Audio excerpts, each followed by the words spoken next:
હું છું દિવ્ય. તમે જોઈ રહ્યા છો સિટી કવરેજ ન્યૂઝ જુનાગઢ. આજના મુખ્ય સમાચાર. જુનાગઢની નોબલ આયુર્વેદિક કોલેજ સામે સીબીઆઈ મેદાનમાં. મળતી માહિતી મુજબ કાગળ પરના 13 નકલી શિક્ષકોને ક્લિયર કરવા ₹10 લાખની લાંચની ઓફર. દિલ્હી બોલાવી લાંચ આપવાનું પણ વચન અપાયું હતું. ટ્રસ્ટી પ્રતિક મોરી અને ફેકલ્ટી ડોક્ટર અભય નલાવડે સામે સીબીઆઈ એસસીબીએ ગુનો નોંધ્યો છે.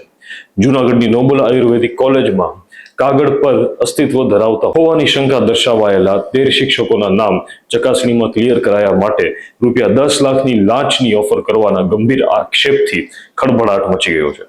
સમગ્ર મામલે સીબીઆઈના એન્ટી કરપ્શન બ્યુરો દ્વારા કોલેજના ટ્રસ્ટી પ્રતિક મોરી અને ફેકલ્ટી ડોક્ટર અભય નલાવડે સામે ગુનો નોંધવામાં આવ્યો છે. જો કે નોબલ યુનિવર્સિટીના ડોક્ટર જય તલાટી સિટી કવરેજ સાથે વાત કરતા જણાવે છે કે સંલગ્ન નોબલ આયુર્વેદિક કોલેજ અમુક અધ્યાપકને NCISM દ્વારા હિયરિંગ માટે બોલાવવામાં આવ્યા હતા, જે દરમિયાન કોઈ પણ ઘટના બની છે તે અધ્યાપકને લાગુ પડે છે. આ સમગ્ર ઘટનામાં નોબલ યુનિવર્સિટી કે નોબલ આયુર્વેદિક કોલેજને કોઈ સંબંધ છે નહીં. 4 વ્હીલમાં ચોરખાનું બનાવી જૂનાગઢનો બુટલેગર દારૂની હેરાફેરી કરતો હતો. 40 બોટલ સાથે ઉનાના તળથી ઝડપાયો. તળ ચેકપોસ્ટ પર ગીર સોમનાથ પોલીસની કાર્યવાહી. કારના ડેકી અને દરવાજામાં બનાવેલ ચોરખાનામાંથી ₹10,924નો ઇંગ્લિશ દારૂ, કાર સહિત કુલ ₹35,924નો મુદ્દામાલ કબજે થયો. તપાસ દરમિયાન કારની ડેકી તથા દરવાજાના ભાગે ચોરખાનામાં બનાવેલું હોવાનું જણાવ્યું હતું. આ ચોરખાના ખોલીને તપાસ કરતા કુલ 40 બોટલના ઇંગ્લિશ દારૂ, જેની કિંમત ₹10,924 મળી આવી છે. પોલીસે દારૂ તથા કાર સહિત કુલ ₹35,924નો મુદ્દામાલ કબજે કર્યો હતો. પોલીસે આ મામલે જૂનાગઢના યુવનગર ઓમનગર ડેરી પાસે રહેતા ભંજી રાજા રાવલિયા, ઉંમર વર્ષ 46 વર્ષ, ધંધો મજૂરી ને ઝડપી પાડી નવા બંદર મરીન પોલીસ સ્ટેશનમાં પ્રોહિબિશન એક્ટ હેઠળ ગુનો નોંધી કાયદેસરની કાર્યવાહી હાથ ધરી છે. ભાજપ સંસદીય બોર્ડની પુનઃ રચના તારીખ 30 આસપાસ બેલેન્સ કરવા યોગી આદિત્યનાથને સમાવવાની ધારણા. જેપી નડ્ડાને પડતા મુકાશે. આસામ અને પશ્ચિમ બંગાળના મુખ્યમંત્રીના નામ પણ ચર્ચામાં. ભાજપના નવા સંગઠનની રચના બાદ હવે પક્ષના નિર્ણય લેનાર સર્વોચ્ચ પાર્લિયામેન્ટરી બોર્ડના પુનઃગઠન અંગે જબરી ચર્ચા છે અને પક્ષના સૂત્રોના જણાવ્યા મુજબ હવે સંસદીય બોર્ડ તરીકે ઓળખાતા આ મહત્વની બોડીમાં તારીખ 30 આસપાસ જાહેરાત થઈ શકે છે અને તેમાં રાજ્યોના મુખ્યમંત્રીઓનું પ્રતિનિધિત્વ વધારે હશે તેવો સંકેત છે. ભાજપનું પાર્લિયામેન્ટરી બોર્ડ 12 સભ્યોનું હોય છે, જેમાં પક્ષના રાષ્ટ્રીય પ્રમુખ ઉપરાંત વડાપ્રધાન અને તેના પરથી નંબર 2 ગણાતા ગૃહમંત્રી, જ્યારે સંગઠન મહામંત્રી આ 4 સ્થાન નિશ્ચિત છે. પટેલ સમાજ અમદાવાદ દ્વારા સમગ્ર ગુજરાત રાજ્યમાં વસતા પટેલ સમાજના સંતાનો માટે એક મહત્વપૂર્ણ પહેલ કરવામાં આવી છે, જે અંતર્ગત આગામી 1 થી 30 સપ્ટેમ્બર દરમિયાન રાજકોટ ખાતે જીવન સાથી પસંદગી મિલન સમારોહનું વિનામૂલ્ય આયોજન કરવામાં આવ્યું છે. આ કાર્યક્રમ દરરોજ સવારે 10 થી બપોરે 12 કલાક દરમિયાન યોજાશે. આ પસંદગી મેળાની ખાસિયત એ છે કે તેમાં ઓછો અભ્યાસ ધરાવતા રીમેરેજ એટલે કે પુનઃલગ્ન ઈચ્છુક તેમજ શારીરિક ખોડખાપણ ધરાવતા ઉમેદવારો પણ ભાગ લઈ શકશે.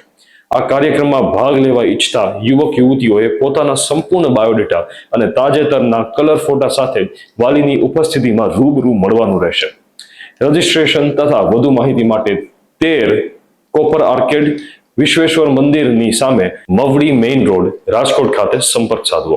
6ઠી થી શરૂ થયેલા આ મિલન સમારોહમાં 31મી સુધીનો સમયગાળો રાખવામાં આવ્યો છે.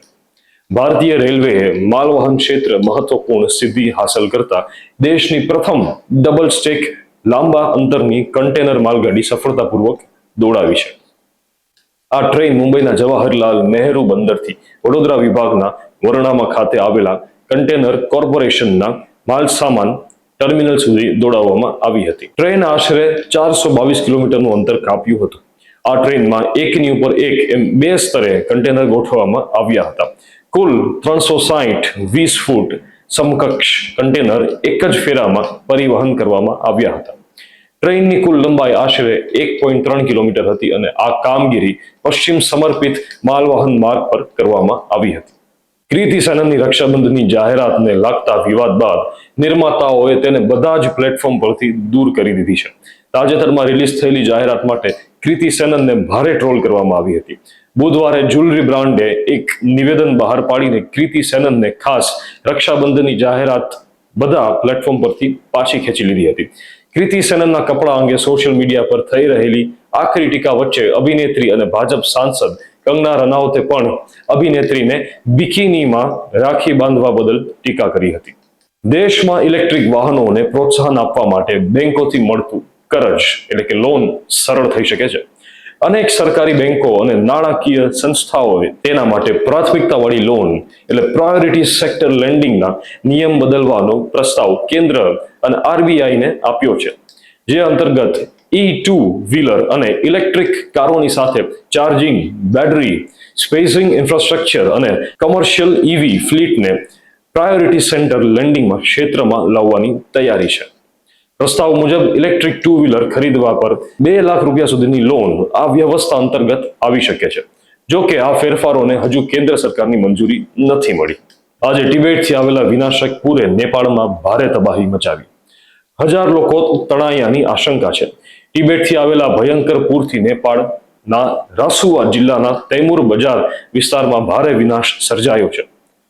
ભોટેકોશી વિસ્તારમાં આવેલા પૂરથી રાસુવા સરહદ ક્રોસિંગને વ્યાપક નુકસાન થયું છે. અધિકારીઓના જણાવ્યા અનુસાર તૈમુર સહિત નજીકના 2 બજારો સંપૂર્ણપણે નાશ પામ્યા છે. આ વિનાશમાં 1000 લોકો તબાહીમાં તણાઈ ગયા હોવાની આશંકા છે. જો કે સત્તાવાર પુષ્ટિ હજુ બાકી છે. પૂરથી બજાર અને કસ્ટમ ઓફિસ વિસ્તારમાં પણ નોંધપાત્ર નુકસાન થયું છે. તેમણે કહ્યું છે કે રાસુવા કસ્ટમ વિસ્તારમાં મોટી સંખ્યામાં વાહનો અને અન્ય માલ હાજર હતા, જે પૂરમાં વહી ગયા હતા. ગયા વર્ષના પૂરના સ્થળે તાજેતરમાં બનાવેલ એક નવો પુલ પણ પૂરમાં વહી ગયો છે. સિટી કવરેજના ડેઇલી અપડેટ્સ માટે અમારી ચેનલ લાઇક કરો, શેર કરો અને સબસ્ક્રાઇબ કરો. આવતીકાલે ફરી મળીશું નવા સમાચાર સાથે. City coverage news Junagadh. ધન્યવાદ.